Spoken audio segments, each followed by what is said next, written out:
ভাই সত্যি বলতে কি, রাজনীতি মানেই হয়তো সোনার হরিণ, না হলে আলাদিনের চেরাগ।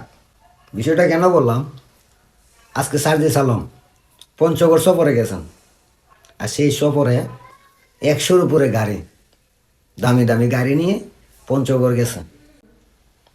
এখন যে হাসনাত আবদুল্লাহ, সার্জিস আলম, নাহিদ ইসলামরা আমাদেরকে, এই বাঙালিদেরকে, সাধারণ শিক্ষার্থীদের, সাধারণ জনগণকে স্বপ্ন দেখাইছিল ব্যতিক্রমী বাংলাদেশ, বৈষম্যহীন বাংলাদেশ, দুর্নীতিমুক্ত বাংলাদেশ।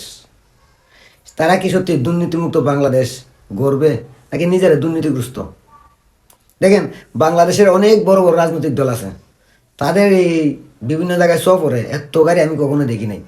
সার্জিস আলম আজকে যেতগুলো গাড়ি নিয়ে গেছে, এই গাড়িগুলোর টাকা কোথা থেকে আসলো? তাদের এই দলের জন্য কোটি কোটি টাকা কোথা থেকে আসলো ভাই? 7 মাসে কি তারা আলাদিনে চেরাগ পেয়ে গেছে, নাকি অলৌকিক কোনো শক্তি তাদেরকে সাপোর্ট দিচ্ছে পিছন থেকে? আর সেই শক্তিটা কে? কোথায় থেকে এই শক্তি? এত টাকার উৎস কোথায়? এখন এগুলো বললেই তো ভাই অনেকে এসে বলবেন, তোমার দরকারটা কি, তুমি কেন এত মাতো? ভাই, মাথার দরকার আছে ভাই। যারা 2 দিন আগেও টিউশনি করে সংসার চালাইছে, নিজেদের পকেট খরচা জোগাড় করছে টিউশনি করে, তারা হঠাৎ করে 6-7 মাসে কোটি কোটি টাকার মালিক, কোথাও গেলে হেলিকপ্টার নিয়ে যায়, 100-150 গাড়ি নিয়ে ঘুরতে যায়, সফরে যায়। এই টাকার উৎস কোথায় ভাই? এই টাকা তো অবশ্যই আপনার আমার পকেটের টাকা, তাই না?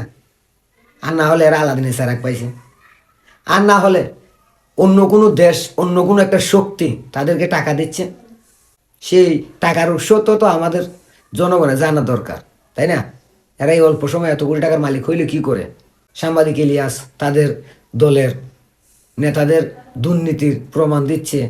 সাংবাদিক ইলিয়াস বলতেছে যে মাহফুজ আলম মাস্টার মাইন্ড, সে নাকি এসালম গ্রুপ থেকে 150 কোটি টাকা চাঁদা নিছে। সে নাকি এখন কোথাও কথা বলতে গেলেই 10 কোটি 20 কোটি টাকা নিচে কথাই বলে না।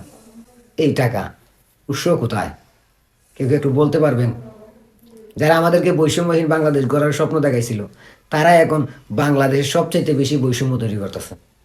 আপনারাই বলেন, আমি আর কি বলবো? কিচ্ছু বলার নাই। সাধারণ মানুষ যতদিন না বুঝবে, ততদিন এই দেশের এই মির্জাপুররা এই দেশের মানুষকে বোকা বানায়া যাবে, আর নিজেদের কোটি কোটি টাকার মালিক বানিয়ে নেবে। এই যে সাংবাদিক ইলিয়াস অনেকগুলো দুর্নীতির প্রমাণ দিছে। আসিফ নজরুল, সে নাকি 1000 কোটি টাকা বাইরে পাচার করে নিছে অলরেডি। আসিফ ভুইয়ার দুর্নীতির প্রমাণ দিচ্ছে। কি আর বলবো? বলতে গেলেও সমস্যা।